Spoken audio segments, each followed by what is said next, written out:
ഇപ്പം ഞാൻ പറയട്ടെ, ഞാൻ എൻ്റെ ആദ്യത്തെ സിനിമ തലപ്പാവ് ചെയ്ത സമയത്ത് അതിനകത്ത് എനിക്ക് ഇപ്പോഴും കാണുമ്പോൾ ഉണ്ടാകുന്നൊരു ടെൻഷനുണ്ട്. ഞാൻ അതിനകത്തൊരു തെറ്റ് വരുത്തിയിട്ടുണ്ട്. ആ തെറ്റ് വരുത്തിയത് വന്നു പോയതാണ്, സംഭവിച്ചു പോയൊരു തെറ്റാണ്. അതിനൊന്നും ചെയ്യാൻ പറ്റില്ല.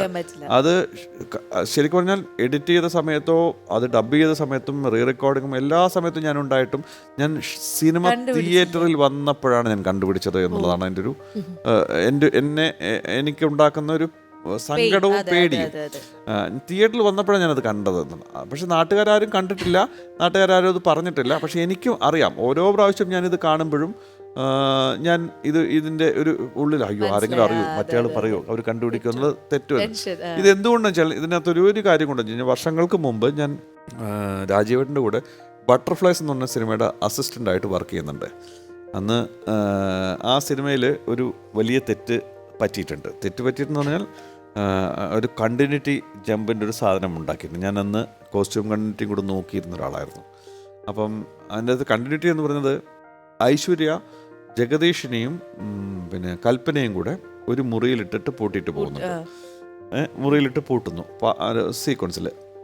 പൂട്ടിക്കഴിഞ്ഞിട്ട് പിന്നെ പിന്നീട് ലാൽ സാർ വന്നിട്ടാണ് അത് തുറന്നു കൊടുത്തിട്ട് പുറത്തേക്ക് ഇറങ്ങുന്നത്. ഈ പൂട്ടുന്നത് വേറൊരു ദിവസം, പൂട്ടുന്നത് വരെയുള്ള സീക്വൻസ് വേറൊരു ദിവസം എടുത്തത്. അത് കഴിഞ്ഞതിന് ശേഷം ഈ ലാൽ സാർ വന്നതിന് ശേഷമുള്ള സാധനം വേറൊരു ദിവസമാണ് ഷൂട്ട് ചെയ്ത് കഴിഞ്ഞ് ലാൽ സാർ വന്നു, വാതിൽ തുറന്നു, ഇവർ രണ്ടുപേരും കൂടെ പുറത്തേക്ക് ഇറക്കിയിട്ട് ഒരു സിംഗിൾ ഷോട്ടിൽ അതിമനോഹരമായൊരു പെർഫോമൻസ്.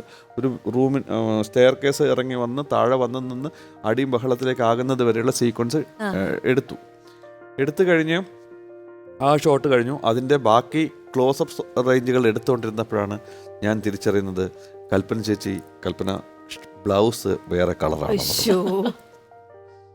ഇതുണ്ടാക്കുന്നൊരു ടെൻഷനുണ്ട്. അന്നത്തെ കാലത്ത് 93 പടമാണത്.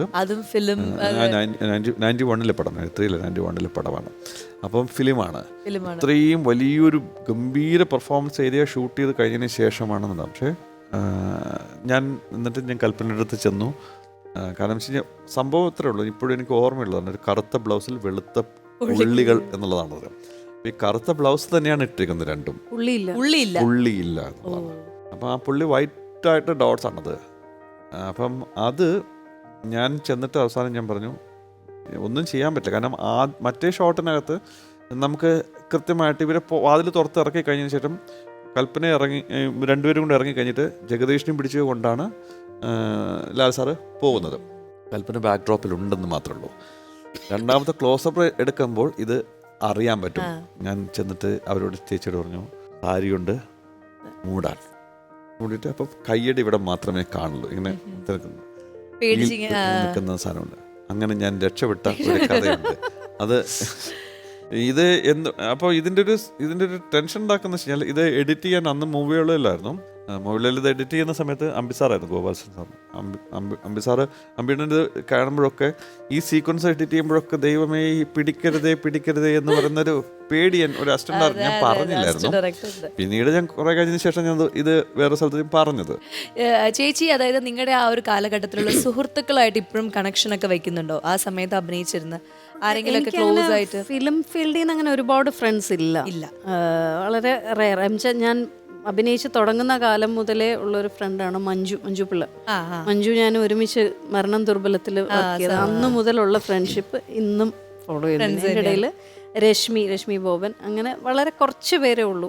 അത് ശരി. എന്തായാലും ഈ ഫ്രണ്ട്സ് അല്ലെങ്കിൽ ഇപ്പം മഞ്ജു ചേച്ചി തന്നെയാണെന്ന് തോന്നുന്നു ഇവിടെയൊക്കെ വന്നിട്ട് ഇങ്ങനെ പറഞ്ഞിട്ടുണ്ട് നന്നായിട്ട് പാടും ശ്രീലക്ഷ്മി എന്നുള്ളത്. അവരൊക്കെ വന്ന് ഇവിടെ മഞ്ജു ചേച്ചി പറഞ്ഞു, പിന്നെ ഘോരമായിട്ട് ഇവിടെ ഈ കസേരയിൽ ഇരുന്ന് പറഞ്ഞിട്ടുണ്ട്.